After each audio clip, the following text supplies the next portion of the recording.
I det her klip, der skal jeg prøve at træne lidt selvkontrol med Axel. Jeg bruger en hel masse dummier, som jeg kaster lige omkring ham, og han skal selvfølgelig bare lade dem ligge. Og kun apportere på kommando.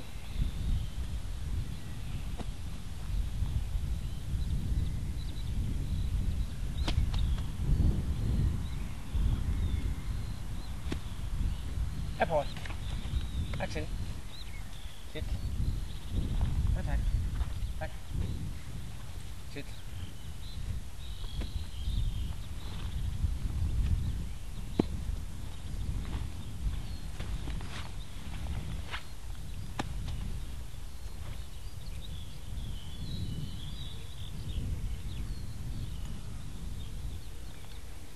Og som belønning, så får han lov at apportere. Apport. Axel. Axel. Sit. Ja, tak.